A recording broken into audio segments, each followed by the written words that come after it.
Bienvenue dans Yogi's Alive Podcast, le podcast où on parle de yoga, de tout ce qui gravite autour de yoga et de la vie, tout simplement. Je me présente, je suis Isa, je suis élève et prof de yoga et étudiante en ergothérapie.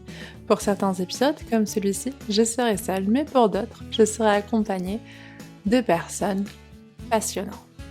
Cet épisode est filmé, donc si vous voulez voir ma petite tête et la chambre de ma grande sœur où je filme actuellement, vous me retrouverez sur YouTube.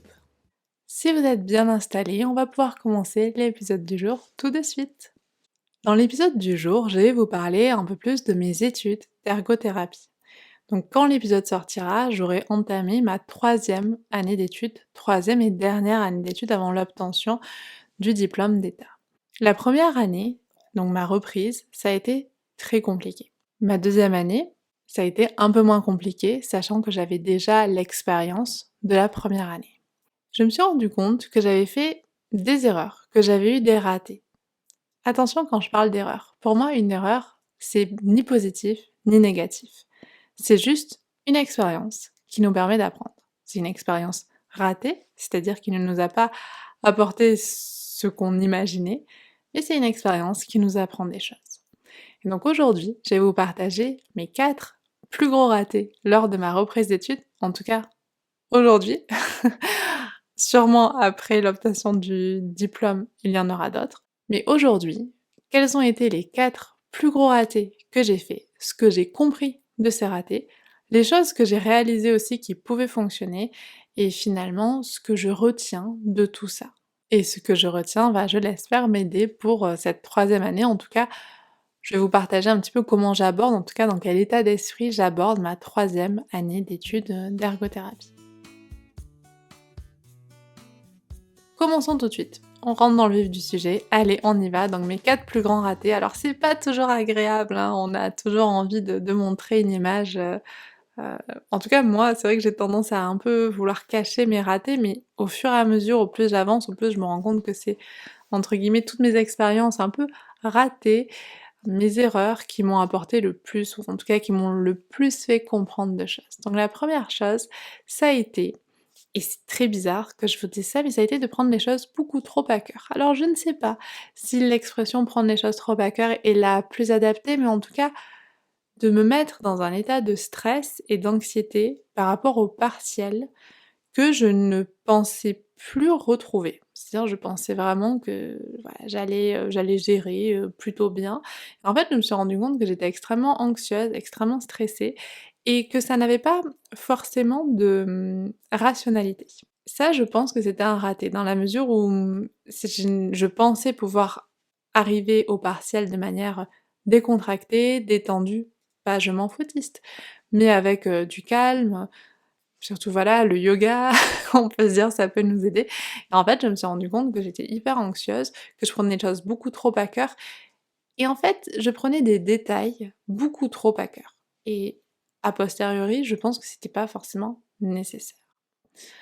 Ensuite, la 2e erreur, et ça je pensais vraiment qu'après avoir lu le livre de Carol Dweck sur, le mindset, je crois que c'est «Changer d'état d'esprit», la traduction française, où elle explique la différence entre un fixed mindset, donc un état d'esprit fixe, et un état d'esprit de croissance, un growth mindset. En lisant ce livre, honnêtement, ça m'a changé la vie et je me suis dit: «Waouh, à partir de maintenant, je vais essayer d'avoir un growth mindset, je vais essayer d'avoir cet état d'esprit de croissance», et la réalité, c'est qu'en me reconfrontant au système scolaire, je suis retombée dans un état d'esprit fixe où j'ai eu envie de faire les choses très bien, peut-être de rechercher la perfection, alors que la perfection est une chimère, on le sait, et finalement que comment dire? Que j'accordais beaucoup d'importance à avoir des bonnes notes, alors que les bonnes notes, on sait très bien que c'est pas ça qui fait qu'on va être un bon professionnel derrière. Ça peut apporter certaines choses, ça peut valider certaines acquisitions de connaissances, mais ça ne valide pas forcément notre créativité, ça ne valide pas forcément notre capacité à interagir avec les gens, à être agréable, et cetera, et cetera. Donc moi, j'ai eu ce second raté, c'est-à-dire que je me suis relaissée embrigader dans un état d'esprit assez fixe, vraiment basés sur, la perfection, la recherche de performance et cetera, mais pas dans ce qui au final a le plus de sens pour moi.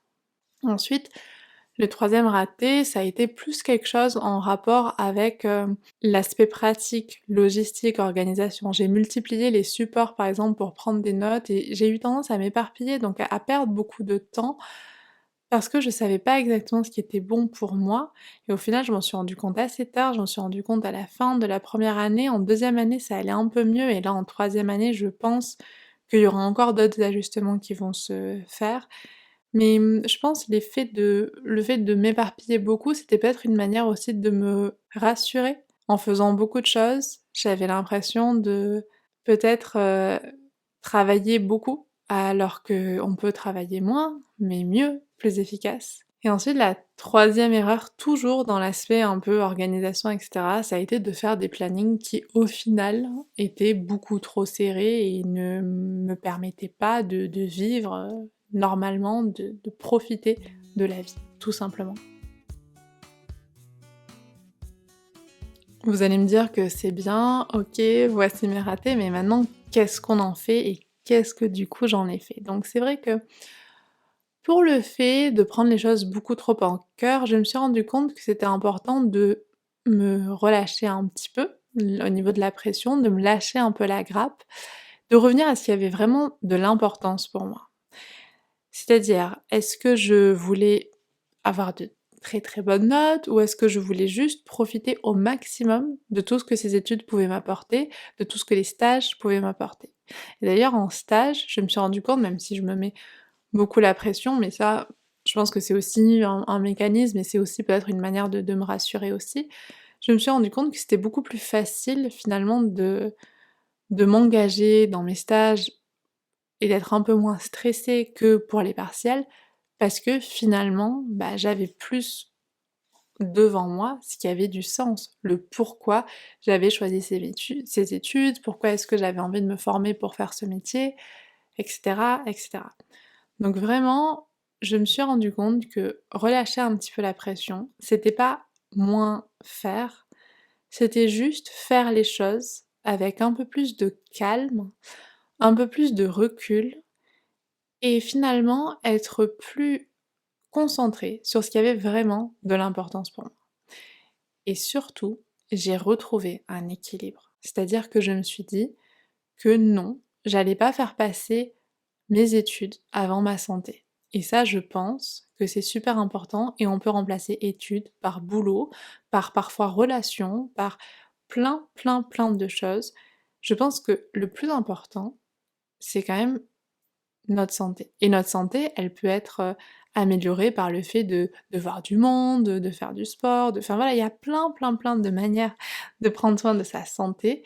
Mais pour moi, à un moment, ça a été de me dire: «OK, bah, je dois réviser tant pour, telle épreuve ou je dois faire ce dossier et cetera». Je le ferai, mais je me prendrai quand même 1 heure par jour pour aller nager, pour aller me promener, pour faire ma session de yoga et cetera et cetera.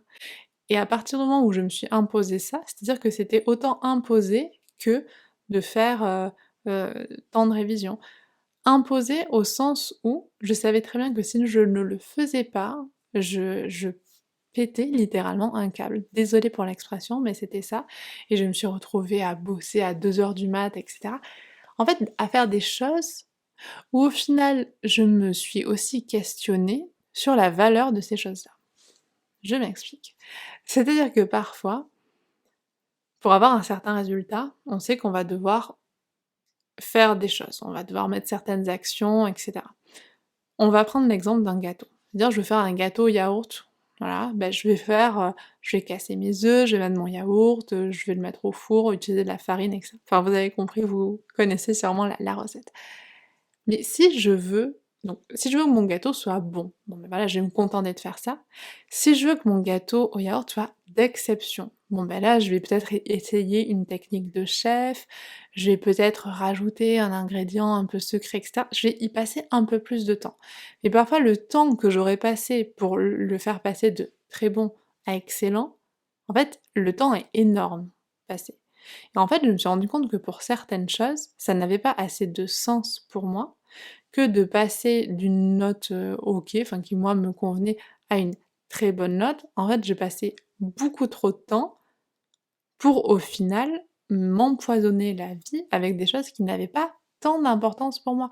En fait, ça m'apportait des choses, mais ça m'apportait pas tant que ça en fait, ça n'avait pas vraiment de sens. Donc j'ai un peu pris du recul par rapport à tout ça, j'ai été beaucoup plus relax et au final ça m'a aidée à aborder les choses un peu plus sereinement et ça, honnêtement, ça m'a beaucoup, beaucoup, beaucoup apporté. Et c'est un peu la même chose par rapport à la s au second «raté» entre guillemets, le fait d'avoir eu un état d'esprit un peu fixe, d'avoir voulu, finalement, devenir la bonne élève. En fait, je me suis dit: «OK, mais qu'est-ce que ça m'apporte? Est-ce que c'est ça? Est-ce que c'est une note qui va déterminer ma future valeur? Non». Et je pense qu'on c'est important aussi dans le système qu'on comprenne un peu ça. C'est-à-dire qu'une note dans la scolarité va déterminer certaines choses, mais ne détermine pas, ne nous définit pas. Ça ne va pas définir notre valeur en tant qu'individu. Et ça a été important pour moi de prendre conscience déjà que j'étais de nouveau impliquée dans un état d'esprit fixe, où j'allais plutôt chercher la perfection ou que je visais une performance, au lieu de me concentrer sur le contenu, sur ce qui avait vraiment de l'importance. Pas forcément au moment, mais c'est ce qui aura de l'importance pendant mes stages, après mes études, et cetera, et cetera. Donc tout ça, ça a été hyper utile d'avoir des stages et d'être confronté. Et c'est vrai que la deuxième année par rapport à la première année, en deuxième année, on a eu plus de stages, donc il y a eu plus d'occasions de mettre les mains dans le cambouis, littéralement, et de se rendre compte que c'était tout à fait OK de mettre les mains dans le cambouis, que c'était tout à fait OK de se confronter à des choses qu'on ne savait pas et qu'au final, au plus on apprenait, au plus on découvrait qu'on avait des choses à apprendre. Et ça m'a un petit peu aidée à je dis pas que j'ai toujours un état d'esprit de croissance, mais je pense que déjà être un peu plus consciente de quand je suis embrigadée dans un état d'esprit où je veux faire les choses à la perfection, en fait, je sais que je vais pas aller forcément dans une direction qui va me nourrir, qui va m'apporter des choses. Par contre, quand je vais aller dans une direction où j'ai l'impression de progresser, là, je sens que ça me met plus en joie et je m'épanouis davantage. Sur la partie un peu plus ratée au niveau au niveau de l'organisation, des prises de notes et cetera, en fait, je me suis rendu compte que j'avais besoin des 2. C'est-à-dire j'avais besoin enfin des 2, de quoi je parle? J'avais besoin du côté un peu papier, crayon et cetera, d'écrire et ensuite j'ai découvert avec l'application Notion par exemple, des moyens de faire des fiches de révision extrêmement faciles, extrêmement ludiques, qu'on peut faire à plusieurs et cetera. Donc en fait, j'ai juste optimisé mon temps de révision. C'est-à-dire que j'ai passé moins de temps à apprendre pour mieux apprendre. Mieux apprendre dans mon référentiel, c'est pas avoir une meilleure note. Mieux apprendre pour moi, c'est mieux me rappeler de ce que j'apprends et davantage faire de liens.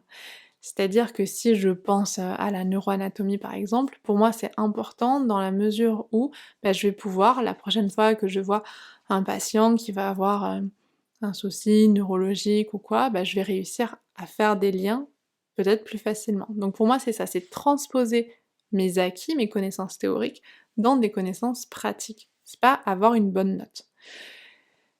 Et ça, je me suis rendu compte que c'était possible en apprenant de manière plus logique, tout simplement.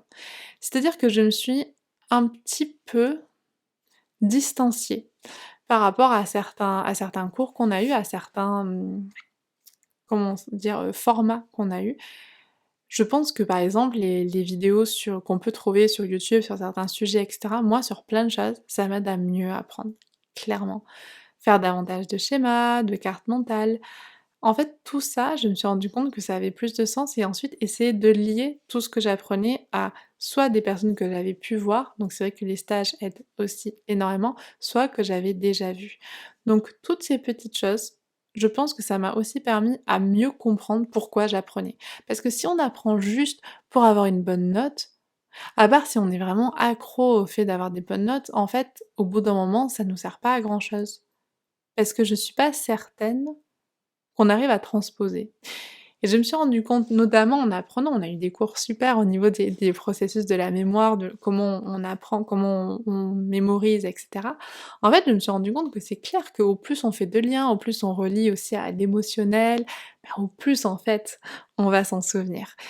Donc j'ai essayé un peu plus de réfléchir, de cette manière et en tout cas, j'ai passé une deuxième année qui était un peu plus confortable, même s'il y a eu du stress encore, même si j'ai parfois pleuré parce que voilà, j'arrivais pas à faire comme je voulais, même si parfois j'étais fatiguée, ça c'est évident.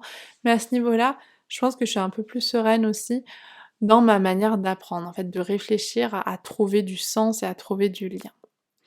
Et le dernier raté dont je vous ai parlé par rapport au planning, alors là, c'est évident que, les plannings trop serrés, plus jamais. Je fais quand même des plannings, mais des plannings qui sont plutôt dans des moments spécifiques. Par exemple, par rapport aux partiels, en fait, c'est juste pour voir à peu près comment m'organiser, qu'est-ce que je dois rendre en premier au niveau des dossiers, quels sont les yeux qui vont arriver, au niveau des devoirs sur table et cetera. Donc comment m'organiser un petit peu à ce niveau-là, mais un planning beaucoup plus cool, beaucoup plus, large et un planning dans lequel je sais que quoi qu'il arrive, je bougerai, je prendrai du temps pour moi, je continuerai à vivre en fait. Je me suis rendu compte que oui, c'est pas parce que on reprend des études qu'on va arrêter de vivre et que parfois ce qu'on vit à côté nous aide à mieux étudier. Je me souviendrai toujours du fils d'une de mes, élèves, à qui je donnais des cours particuliers. À chaque fois que j'allais en cours chez elle, il jouait de la guitare, mais sauf qu'il allait passer son bac. Ou je crois même qu'il était en enseignement supérieur, quelque chose comme ça. Il joue de la guitare. Moi je disais: «Waouh, il joue super bien» et elle me dit: «Ouais, j'en ai un peu marre, il fait que jouer, il apprend pas». Et moi pour la rassurer, franchement je pense que sur ce coup-là, j'avais pris quand même un gros pari, j'avais dit: «Bah, si ça se trouve, ouais, il joue beaucoup de la musique, mais après, bon, bah, il apprend et cetera». Et en fait, ça lui permettait tellement de penser à autre chose, qu'au final, je pense que son cerveau continuait à mémoriser parce qu'il travaillait quand même, il écoutait en cours, voilà, il avait une bonne capacité de mémorisation, il avait une bonne technique pour apprendre rapidement, mais en fait, il a réussi très, très facilement à avoir son bac. Même si, en termes d'heures, bah, c'est sûr, il s'est pas entêté à apprendre sur des cahiers. Et je pense que parfois, en tout cas moi ça a été mon cas, je me dis que si ça se fait pas dans la souffrance, bah, dans ce cas, c'est pas bien. Alors qu'en fait, non, on peut faire les choses de manière tout à fait confortable, correcte, en accumulant beaucoup de travail. Et que parfois, de faire quelque chose en étant stressé, en se prenant la tête et cetera, bah, en fait, on est tellement concentré sur autre chose que notre cerveau n'a pas je sais pas, je me dis: «Le cerveau, il doit pas être, capable d'assimiler correctement les choses si on est en stress intense».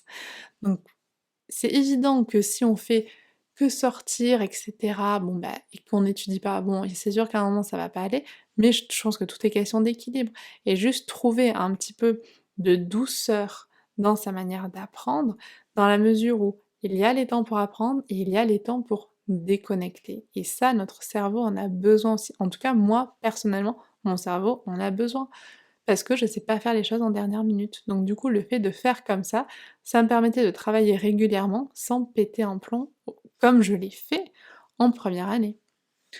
Et une astuce toute bête au niveau du planning, mais qui m'a changé, la vie, dire quand je me dis: «OK, bon, bah, je vais prendre 1 heure pour, faire, ce travail de recherche», par exemple, et ben je rajoutais la moitié du temps. C'est-à-dire qu'au lieu de me dire: «Bon, bah, voilà, de, je sais pas, 15h à, 16h je travaille», je me disais: «OK, je travaille jusqu'à 16h30. Après je vais faire mon tour».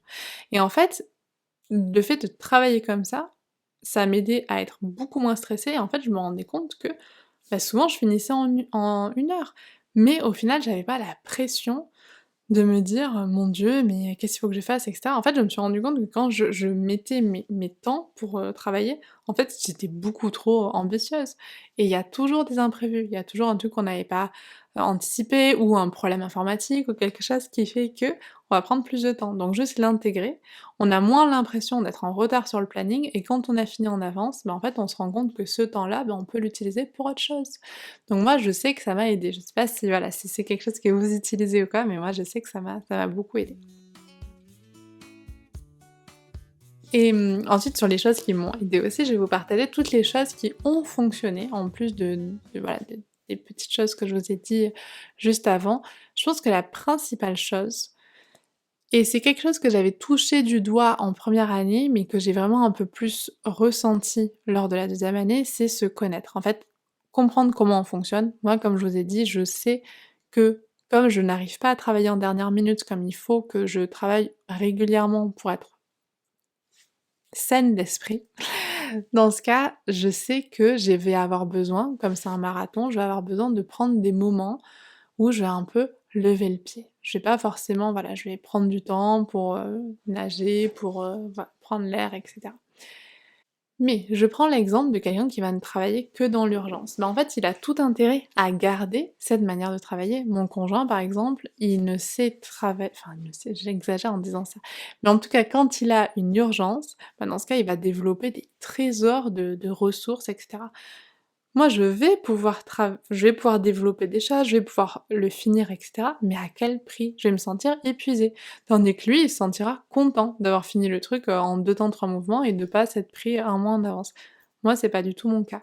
Mais pour autant, l'un n'est pas mieux que l'autre. C'est juste 2 manières de fonctionner et si vous êtes bien dans votre manière de fonctionner, gardez cette manière de fonctionner. En tout cas, c'est ma vision. Ensuite, la deuxième chose, mais qui se rejoint un petit peu, c'est le fait de pas forcément associer travail et sacrifice, ou travail et souffrance. Même si on sait il y a une racine commune et cetera, mais en fait, je sais pas si vous êtes comme moi, mais moi j'ai tendance à me dire, comme je disais à l'instant, que si j'ai pas travaillé dans la si ça s'est pas fait dans la douleur, peut-être que je le mérite pas. Et honnêtement, je me suis rendu compte que ça m'empoisonnait un petit peu la vie. Et là, d'avoir changé ma manière de faire en deuxième année, bah, je mentirais en disant que je suis super contente. Je suis très contente du résultat. Mais en fait, j'étais un peu étonnée. Je me suis dit: «Ah mais franchement ça a fonctionné et cetera».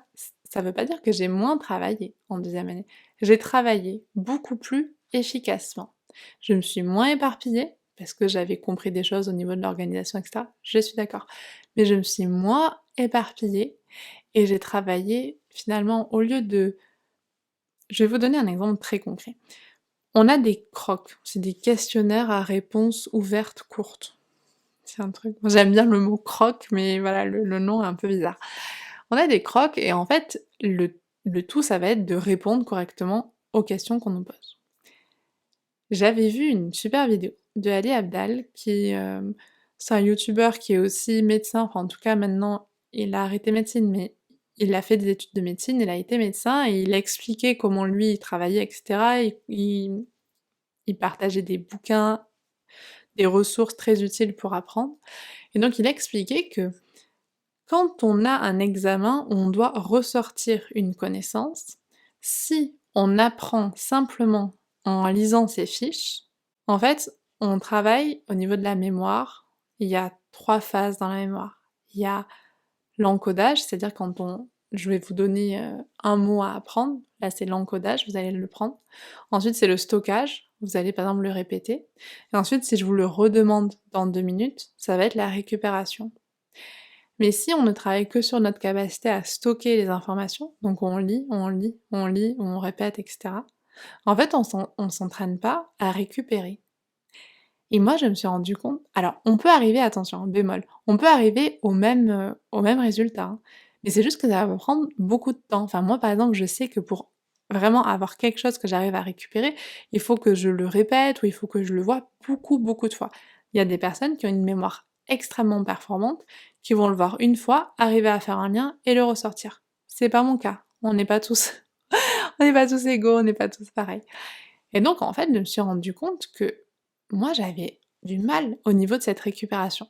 Donc lui, dans sa vidéo, il donnait cette astuce super basique maintenant quand j'y pense, c'était de travailler en faisant, pour ce type de matière en tout cas, en faisant des questions-réponses. C'est-à-dire qu'au lieu d'apprendre les, 4 types d'escarres et cetera, ou les 4 stades, dans une escarre, bah c'est quels sont les 4 stades, dans une escarre? Et en fait, le fait de travailler ainsi, ça m'a permis d'être beaucoup plus active dans mes révisions et je m'en suis vraiment rendu compte. Ensuite, on s'entraînait avec, des copines. Moi, quand mon copain était OK, je lui disais: «Bah, est-ce que tu peux me faire réviser?» avec ces petites fiches, questions-réponses. En fait, de cette manière, le jour où j'avais le partiel, en fait, j'avais déjà la capacité en fait, j'avais déjà l'habitude de ressortir les choses. Donc en fait, tout ce que j'avais appris en mettant 2 fois plus de temps en première année, en fait, j'avais besoin de moitié moins de temps en seconde année pour me rappeler du même nombre d'informations. Donc tout ça, ça a beaucoup changé, mais au début, je me disais: «Mais est-ce que c'est pas bien?» entre guillemets, enfin c'est mal de finalement prendre moins de temps. Pour dire à quel point j'étais ancrée dans le processus de souffrance, de mérite et cetera. Qu'en gros, je mérite quelque chose que si j'ai souffert. Et petit à petit, je m'en détache, mais voilà, après ça c'est enfin je suis pas là pour faire ma psychanalyse, hein, on dirait un petit peu, désolée, mais je sais peut-être que ça vous parle aussi et je me rends compte au fur et à mesure que je prends un petit peu de recul par rapport à ça, parce qu'au final, ça ne m'apporte rien de bon dans ma vie, ça ne m'épanouit pas de réfléchir, de cette manière. Et donc ça a été un des points fantastiques que j'ai appris, c'est-à-dire que je sais aujourd'hui que je peux à obtenir mes objectifs, voilà, réussir mes objectifs et cetera, sans forcément être dans un état pas possible de souffrance, de stress et cetera. Et ça m'a beaucoup, beaucoup, beaucoup détendue. Même si, bien entendu, j'ai stressé, vous vous en doutez et je pense que vous le savez aussi. Et ensuite, la dernière chose, je vous en ai un petit peu parlé, mais je vais un petit peu développer, ça a été de sortir un petit peu des cours. Notamment, j'ai aidé, 2 camarades à revoir un petit peu l'anatomie, sauf que je l'ai pas revu avec elles avec les cours. Alors un petit peu parce qu'on est obligé de rester sur les cours et cetera, mais j'ai téléchargé des applis d'anatomie 3D et on a regardé ensemble les muscles, on a regardé ensemble comment une articulation fonctionne. On est sortis un petit peu de parfois certains cours qui sont juste hyper théoriques et qui sont pas assez concrets. Et pour certaines personnes qui ont certaines capacités de mémoriser différemment et cetera, ça va fonctionner très bien. Pour des personnes qui ont besoin de passer par le concret, ça va être beaucoup plus compliqué. Donc de passer dans des choses différentes, bah, du coup, ça peut vraiment, vraiment aider. Et moi, ça a été une une étape à franchir, c'est-à-dire de me dire: «OK, bon, bah, j'ose un petit peu sortir, j'ose un petit peu m'éloigner», mais au final, pour mieux apprendre, pour mieux comprendre aussi. Et maintenant, j'avais juste envie de vous partager un petit peu, bah, comment finalement j'ai abordé cette 3e année. Je me dis que j'ai quand même envie encore de garder un petit peu de pression. C'est vrai que je sais que je suis pas arrivée. Je sais que ça va être une année, compliquée. Il y a beaucoup, beaucoup de défis qui m'attendent. Il y a encore 2 gros stages qui m'attendent, mais j'ai envie d'en profiter. Donc j'y vais avec l'envie de bien faire, mais avec l'envie aussi de profiter un maximum, bah, parce que je sais pas, dans combien de temps je reprendrai des études. Je pense que je reprendrai des études, quel que soit le domaine, mais je sais pas quand. Donc autant profiter un maximum de mes camarades, des profs et cetera pour des stages, pour essayer d'emmagasiner le plus possible et faire des erreurs aussi. J'ai envie d'un peu plus oser, me planter, tout simplement. Je l'aborde aussi forte des 2 dernières années qui m'ont apporté plein, plein, plein de choses. Sur un point un peu plus pratique, organisationnel, j'ai compris que voilà, l'écrit pour moi, les cahiers et tout, ça allait être important de les réintégrer parce que je me rends compte que j'adore ça, tout simplement et que ça m'aide à apprendre, j'apprends mieux, je retiens mieux donc ça va être, super et ouais, bah, pour l'imperfection de la tuer encore un peu plus même si je pense que c'est un écueil dans lequel on se retrouve souvent, hein, mais voilà, de qu'elle soit un peu moins présente, je pense que ça nous fera des vacances à toutes les 2 au final. Avant de se quitter, j'avais envie qu'on prenne ensemble un petit temps pour essayer d'extraire 3 choses à retenir de cet épisode.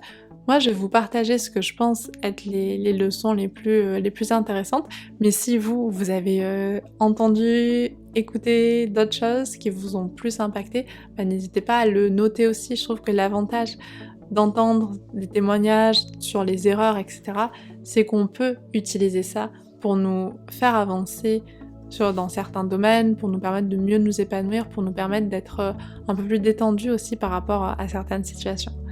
Donc moi, la première chose, c'est que si vous reprenez vos études, je pense qu'il y a un temps d'introspection qui est vraiment nécessaire pour savoir ce qui vous stresse, de manière générale, ce qui vous motive, et de comprendre les conditions dans lesquelles vous vous sentez le plus en confiance pour accomplir vos objectifs. Donc si vous reprenez les études, ça va être bah, d'apprendre un métier, donc de bien apprendre le métier, de passer les partiels, etc. Donc de comprendre un petit peu ce qui vous permet tout ce qui va vous permettre en fait de mettre en place tout ça de manière sereine, en tout cas le plus sereinement possible. Ensuite, la deuxième chose, c'est d'identifier les compromis qu'on est prêt à faire. Parce que c'est évident que quand on choisit de faire certaines choses, on dit non à d'autres. Et je ne parle pas de sacrifice. Et j'essaie toujours de faire la différence entre sacrifice et compromis. Un compromis, c'est quelque chose pour moi que j'accepte. C'est quelque chose que je sais pourquoi je le fais. Il n'y a pas de regret, il n'y a pas de tristesse derrière. Un sacrifice, ça m'a coûté. Un compromis, ça me coûte pas, parce que je sais pourquoi je le fais. Et c'est évident que quand on reprend des études ou quand on s'engage sur des gros projets, on va faire des compromis. Mais c'est pas un gros mot, et c'est pas quelque chose de mal en soi, on peut pas tout faire. Je peux pas dire, ben voilà, je vais reprendre des études d'ergothérapie, devenir championne de France de badminton, sachant que c'est super mal barré parce que je suis incapable de lancer correctement une balle. Mais vous voyez ce que je veux dire, à un moment, on fait des choix, on fait des compromis. Donc, savoir les compromis qu'on est prêt à faire et ceux sur lesquels on n'est pas prêt à faire. Moi, par exemple, je suis pas prête à faire un compromis sur ma santé. Ça, c'est clair. Et ensuite, une dernière chose, et je pense la plus importante, et on va s'arrêter là-dessus, c'est se rappeler pourquoi on fait tout ça. Il y a une raison pour laquelle on s'engage dans certains gros projets, pour lesquels on reprend des études, dans lesquels on réapprend un métier. Et souvent, on se rend compte que c'est pas pour avoir des bonnes notes. Souvent, on se rend compte que c'est quelque chose de beaucoup plus profond. Et je pense que c'est là qu'il faut chercher. Et surtout quand, à un moment, ça fait un peu moins de sens, revenir à son pourquoi originel. Et je pense que ça peut nous aider à avancer de manière beaucoup plus claire, en fait. Pas plus sereine, mais en étant beaucoup plus réaliste sur ce qu'on veut, sur ce qu'on est prêt à faire. Donc voilà, on va s'arrêter là. J'espère de tout cœur que ça vous a été utile, parce que j'espère quand même que tous ces ratés ont pu apporter des choses. En tout cas, moi, ils m'ont apporté des choses. Si jamais vous aussi vous avez repris des études, ou si jamais ce que je vous ai dit vous parle, n'hésitez pas à le partager, on pourra échanger un petit peu là-dessus. S'il y a d'autres remarques que vous avez à faire par rapport au podcast, que ce soit le son, le rythme, que sais-je, n'hésitez pas à me le dire, je suis là pour apprendre, c'est tout nouveau, c'est un nouveau défi. Donc je suis ravie, comme vous le savez, de vous lire, d'échanger avec vous. On se retrouve très très bientôt. En attendant, prenez soin de vous.